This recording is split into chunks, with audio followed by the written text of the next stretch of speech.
So does that mean I'm never going to be a legitimate tarot reader because I bought my deck for myself?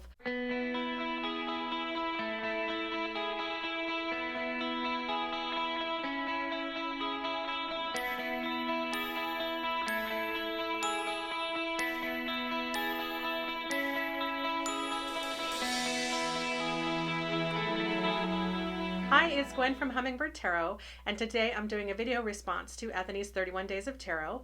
If you like this video, please give it a thumbs up and subscribe, and don't forget to hit the bell so you're notified when I upload a new video.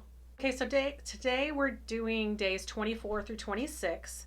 So day 24 is share a tarot myth that you used to believe that you don't believe anymore. One of the things that happened to me was that I bought my first tarot deck for myself because I was interested in tarot. I didn't know anybody else who read tarot. The only thing that I had heard about it was what I'd seen in the movies and what Hollywood had said about it, which was kind of dark, but there was no information about tarot and how it worked.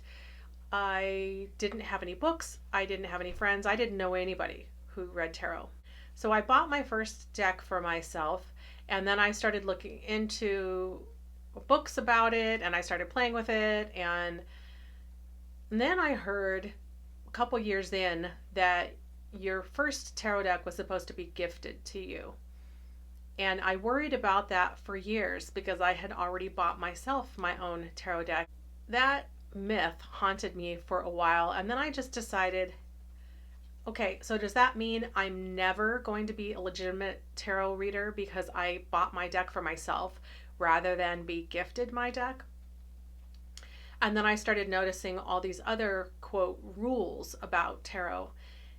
And it was then that I decided that the tarot rules only apply to me if I say they apply to me.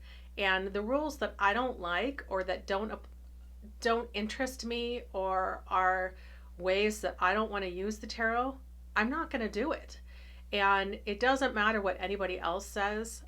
I know that I am a legitimate tarot reader because I choose to be, not because somebody else gave me a tarot deck and has magically gifted me with this knowledge or whatever it is that you get when somebody gives you a tarot deck. So that was something that haunted me for a few years until I just decided, I'm not going to go through the rest of my life thinking that I have no right to do this because somebody didn't hand me a tarot deck. And it was very freeing when I finally made that decision. So I encourage you to, if you're following rules that don't feel comfortable for you when it comes to tarot, just let it go. Listen to what everybody's doing out there. If you're looking for advice, take what works for you and leave the rest. And nobody else's rules need to apply to you. Day 24 are my thoughts on tarot becoming mainstream, and I would love to see this. There's definitely still some stigma around reading tarot, and it's improved since I was a lot younger. I've been reading tarot for over 25 years now, and when I first started reading tarot, I think it was just starting to become more widely available. Decks were starting to become produced more often. It was easier to find tarot decks probably about 5 years into my reading than it had been when I first started, but nowhere like it is now. It's definitely more mainstream now than it was when I first started reading, but there definitely is still a stigma around it. And I have found tarot to be very comforting to me in many times in my life when I've asked all the people for advice that I normally ask and there's nobody else to go to, and I really am still feeling like I need some direction. And I pull out my tarot deck and I do a reading for myself on something, or if I have someone who comes to me in a similar situation, they need some direction. And it can be a very calming tool, very empowering as well, to help you find information that you already have and you just needed some clarity around. I think that so many people could be helped if tarot became more mainstream. I've always liked the phrase that, you don't fish for other people, you teach them how to fish for themselves. And I think tarot could be one of those tools that will help people fish for themselves so that they can help themselves and get help when they need it rather than having to wait to go to someone else for help or advice.